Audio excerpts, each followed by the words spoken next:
Hey, what's up, guys? This is Team Hard Life Captain Alberto Zertuche. Well, with what's going on with these underwater cameras, I'm also starting to be a little more working on it, proactive. That's the word I was looking for. And checking my baits on a regular basis, just so that way we can ensure that the camera's getting good picture and stuff like that. And obviously, I can't check it while I'm fishing it, but I can pull it in and recheck it. And on this one, that was one of the things I was scared of. The bait hadn't dropped away from the weight until right now that I unhooked it. So I'm going to recast it and we'll see how it does. Gotta bite. I think I got a lot of stress on my mind. It's a nice day to go. Yeah, I gotta line. I'ma call up the whole team. Real quick, I wanted to take a second to also talk about that even though I have reduced the amount of frames per second from 30 or from 60 to 30, I do have to admit that even then it's still looking very, very clear. I mean, this is really nice camera footage. So I think now I'm definitely going to leave it on that 30 frames per second to increase the amount of hours I can actually keep the camera underwater, which is great because at the same time I can drop it down even further, but I don't want to, because at a later date, as the channel gets older in the next few years, as the ability for these phones to actually put on a good picture and stuff like that, it's just going to get where it needs to be higher and higher resolution. So I'm going to try to keep it as high as I can for as long as I can with what they have available on the market. So again, this is 30 frames per second, so please enjoy, as I have actually got 3 videos I got to post up. I went ahead and shot the shortest one, which was this one, and you'll see the other 2 coming out very soon.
One of the other reasons I wanted to go ahead and let the camera roll too and keep checking on it is because this area that we're fishing in, they said they were having a ton of pufferfish action, which meant that the baits would get tore up very, very, very quickly because they have very strong beaks that could eat through shell of the crab and basically destroy them before the big drum could get them.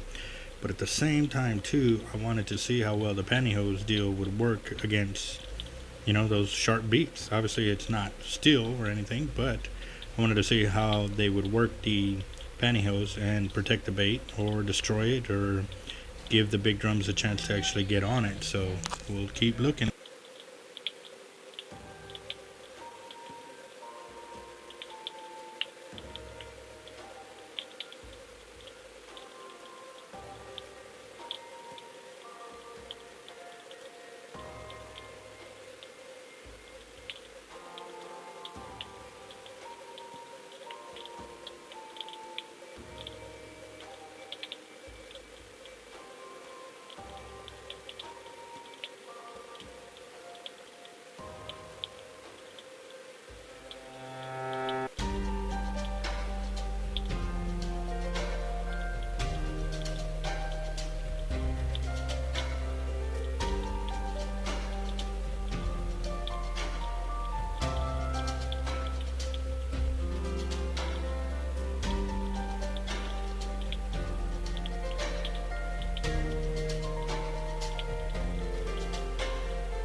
Another thing I wanted to point out is, wow, I've seen a bunch of fish swim by and swim by and swim by, and none of them have really paid attention to my bait ball right there. I mean, that's a crab wrapped up in the pantyhose, and we know it's giving off scent because I've used the same technique in other areas. And I mean, as soon as it's on bottom, those perch just go to town on him. I mean, hundreds of them on the bait within seconds.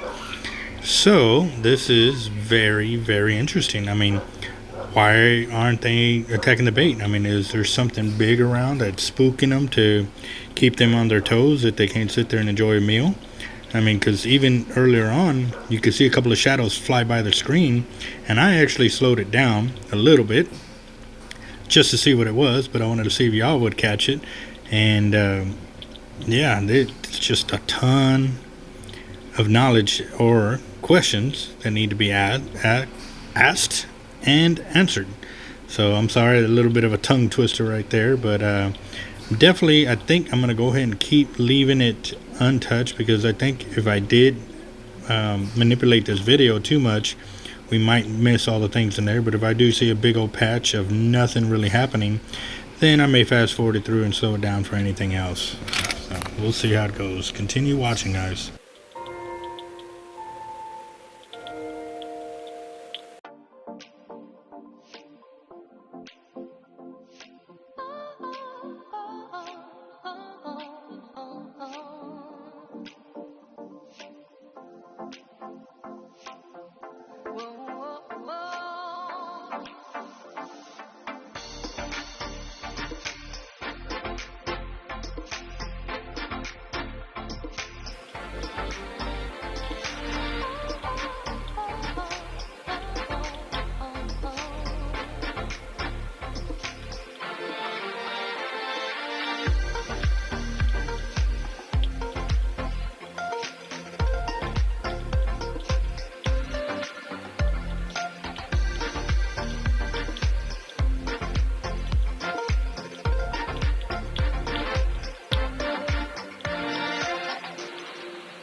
Well, we don't see a whole bunch of triggerfish, but we have found the butthead croaker population, or regular croakers, at the same time.